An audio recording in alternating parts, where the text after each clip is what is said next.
just came home and I just, I'm not feeling well. You didn't tell your mom, well, my mom's not home. And your dad, well, I don't have a dad. And they were just coming.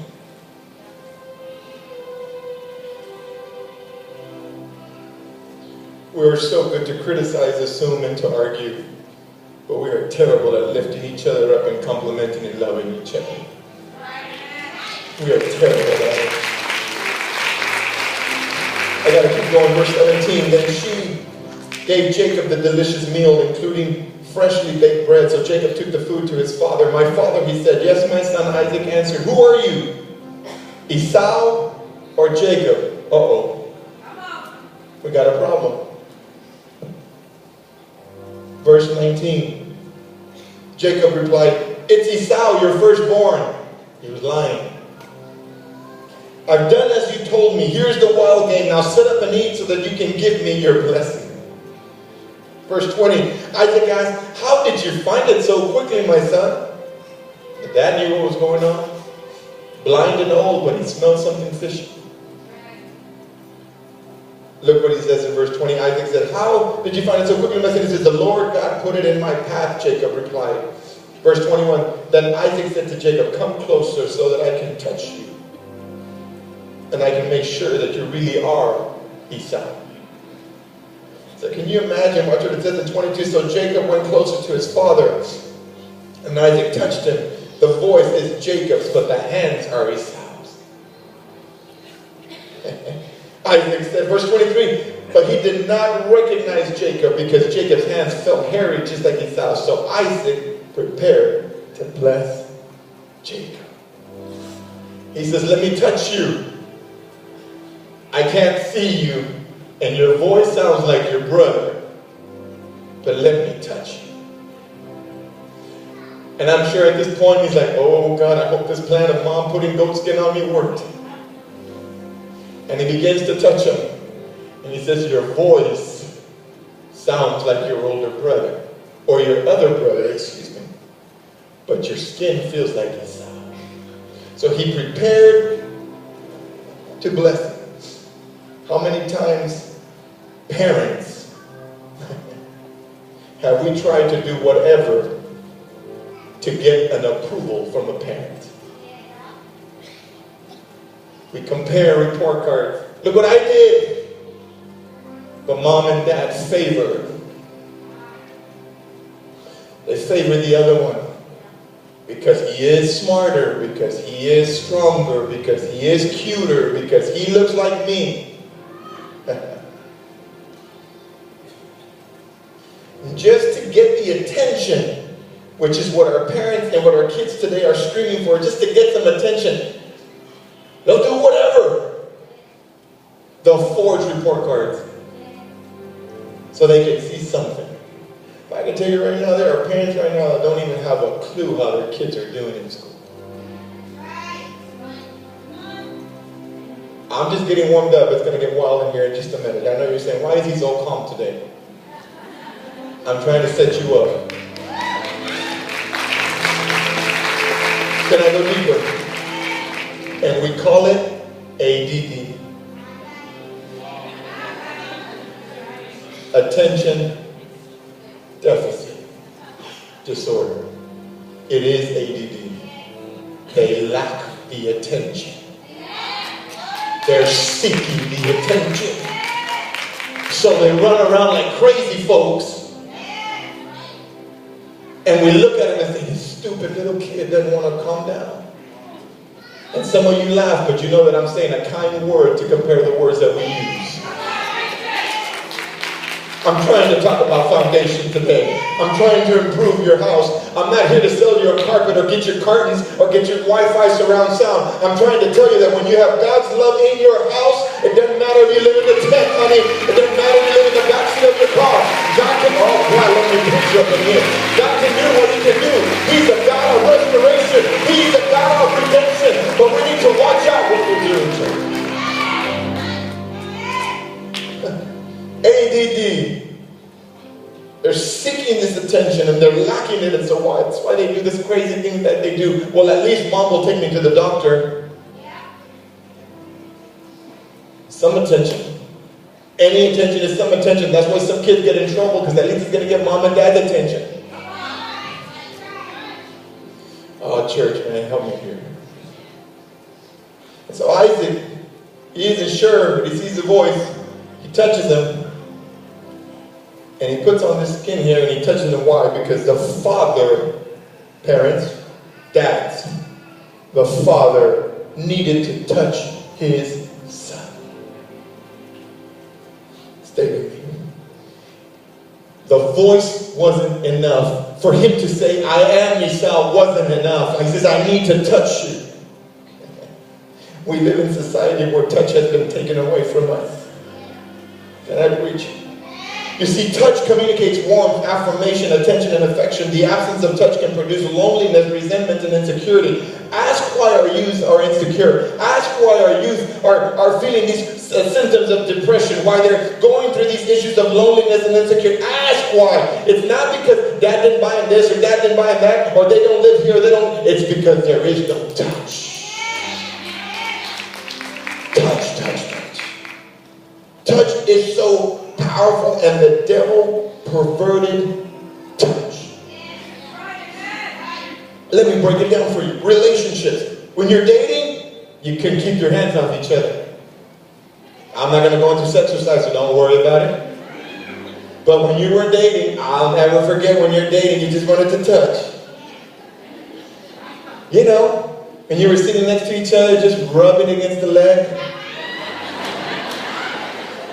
You're rubbing everything you could. I'll never forget when I was first dating my wife, and that first touch, I'm like, oh. Now we want to get 2 king-size beds so there's enough room between us so that we don't touch. Don't touch my side of the bed. You know I'm preaching, church. You know I'm preaching, church. You see, we got no problem touching when it's time for sex. But God forbid if we're holding hands at the mall. No PDA. Okay, let me tell you what the older folks, PDA, what does that mean?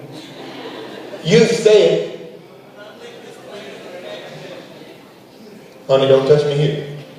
This is who I am. Yeah, but at 12 o'clock midnight, we're all over her like a chicken on a hot day and a dog. Touch me. Yeah, now you want to be touched. You should be slapped is what you should be doing.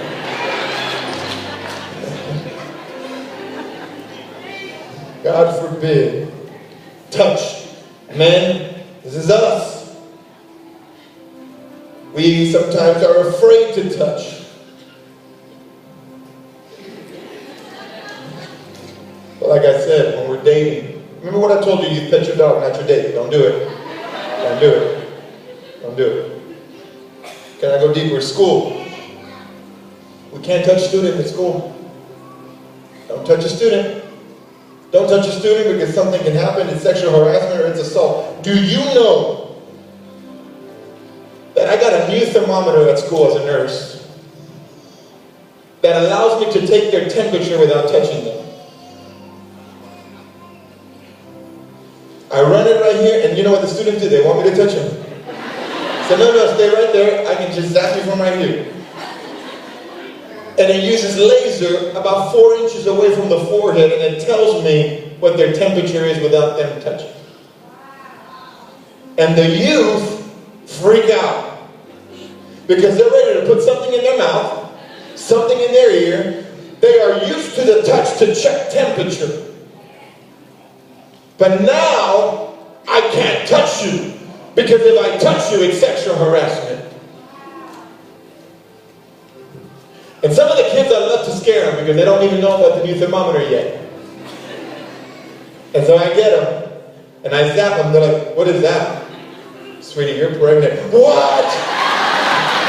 I said, I'm just kidding, but you see, chiquita, you should not be doing that, Marana. Don't be doing that. Come on, somebody, give the Lord a praise offering.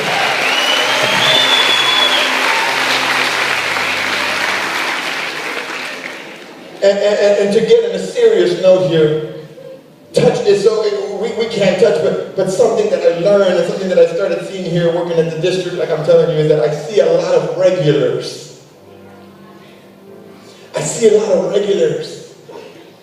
And they walk in and they have their pass. I said, you're not sick, are you? No. I just wanted to talk.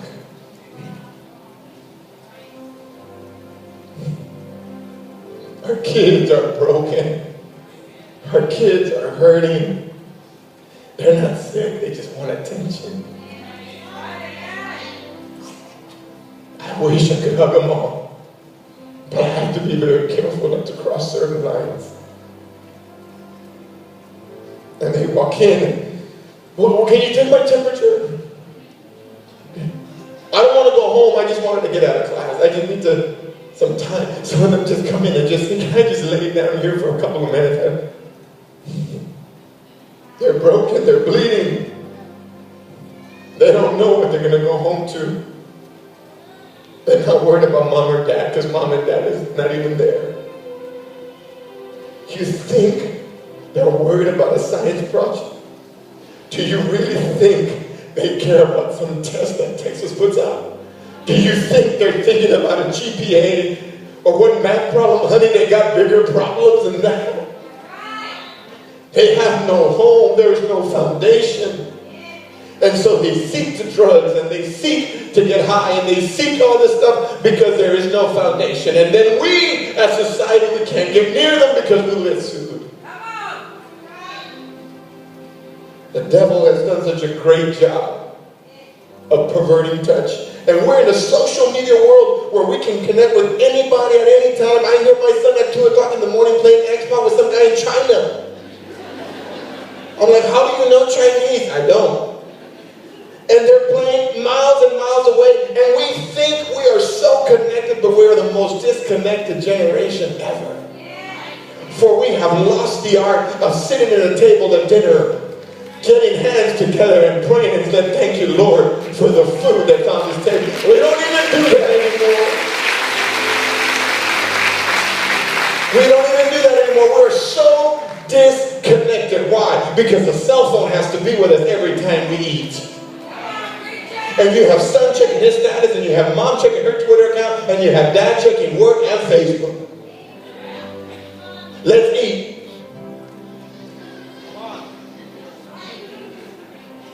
Dinner's over. What happened? Nothing happened. But we call it quality time. Shame on us, church. Shame on us, church. Back in the day when mom and dad used to teach us that around the table nobody else talks. All we do is talk about each other, and we eat and we fellowship. But that's why we have so much broken shit, because we have no more fellowship. But we know what someone else's kid is doing. Oh yeah, did you hear about him? Oh, huerquito fregado. Did you see what he's doing?